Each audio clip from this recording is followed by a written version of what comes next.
सरकारी घर में मर्डर, घाटी में मिली लाश और लाश के पास खुदे हुए 3 गड्ढे। आखिर कौन था कातिल? और कत्ल हुआ था गुना के किराना व्यापारी विवेक शर्मा का। पुलिस के सामने सबसे बड़ी चुनौती थी कि कातिल कौन है और बड़ी बेरहमी से कत्ल किया गया। दरअसल 12 जुलाई को अपने घर से निकले थे दुकान के लिए विवेक शर्मा, उसके बाद वो लापता हो गए। घर वालों ने रिपोर्ट लिखवाई। जैसा कि होता है, पुलिस आसपास के लोगों पर शक करती है, कुछ पता नहीं चलता है। उसके बाद विवेक के मामा का लड़का वहां पहुंचता है, उससे भी पूछताछ होती है। पिता पूछते हैं कि तुमसे तो मुलाकात हुई थी, तुम बताओ।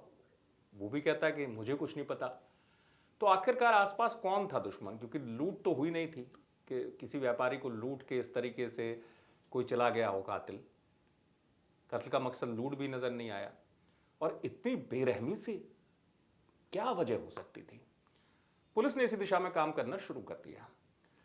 फिर भी पुलिस के पास जो कुछ संदिग्ध लोग थे, उनमें से वही मामा का लड़का मोहित भी था। 13 जुलाई को पुलिस ने उसे शिवपुरी से पकड़ा, क्योंकि उसने अपना मोबाइल बंद कर लिया था।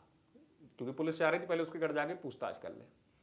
मोबाइल बंद कर लिया और उसके बाद शिवपुरी से वो पकड़ा गया। तब भी उसने पुलिस को बताया कि उसने नहीं किया ये सब। आखिरकार कैसे पकड़ा गया कातिल, पुलिस से सुनिए। और जब हमने पता लगाया तो ये मोहित जो है घर पर नहीं मिला, और ये 13 तारीख को रात को हम लोगों ने 2:30 बजे ये शिवपुरी से उसको हिरासत में लेके आए। इससे काफ़ी हम लोगों ने बहुत गहनता से पूछताछ की, लेकिन उसके द्वारा कोई ऐसे तथ्य सामने नहीं लाया जिससे हम लोग आगे बढ़ सकें।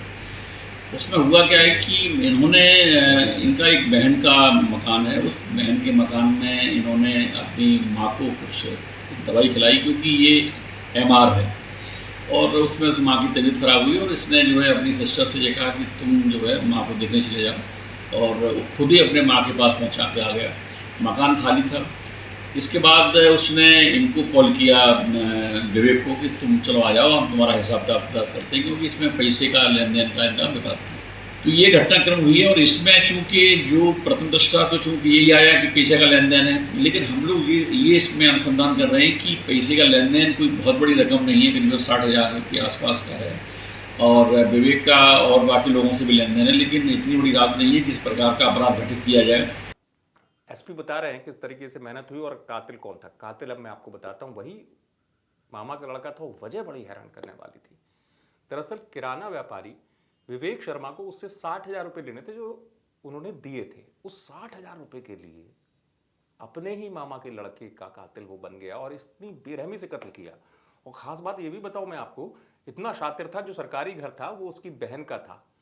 अपनी बहन को मां की तबीयत का हवाला देकर वहां भेज दिया, और उसके घर में जो भांजी थी, भांजी को कुछ पैसे देकर भेज दिया कि तुम बाहर कुछ अच्छा खा के आ जाओ। और चूंकि ये दवाइयों का जानकार आदमी था कातिल, तो इसने पहले विवेक शर्मा को दवाई के जरिए बेहोश किया, उसके बाद कत्ल किया। कत्ल करने के बाद पूरे प्लान के साथ घाटी ले गया, गड्ढे खुदवाए। हालांकि पुलिस अभी भी ये जांच कर रही है कि 3 गड्ढे इसने क्यों खुदवाए थे, और बेरहमी से मार दिया।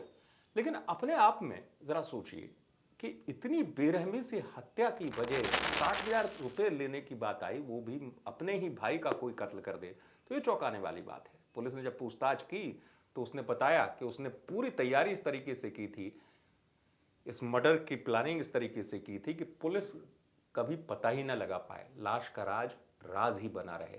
यही वजह है कि उसने गुना से आगे जाके नेशनल हाईवे जो है उससे अंदर जाके घाटी है, वहां पर उसने वो जगह चुनी, और पूरी तैयारी उसने की थी कि कैसे इस पूरे प्लानिंग को अंजाम देना है। लेकिन पुलिस को तभी शक जो है और गहरा गया जब भांजी से पूछताछ की और उसने बताया कि नहीं, ये आए थे और किसी की ड्रेसिंग करने की बात कर रहे थे। और पुलिस ने जब कातिल से पूछा कि किसकी तुमने ड्रेसिंग की और क्यों कर रहे थे तुम ड्रेसिंग, क्योंकि उसने बताया था भांजी ने, तो उसने सब कुछ उगल दिया। तब एक गलती से कातिल जो है पकड़ा गया और पुलिस के हाथ कामयाबी लग गई इस मर्डर मिस्ट्री को सुलझाने में। गुना से आप तक एक बार पहुंचाई विकास दीक्षित ने, आप देख रहे हैं अभी तक।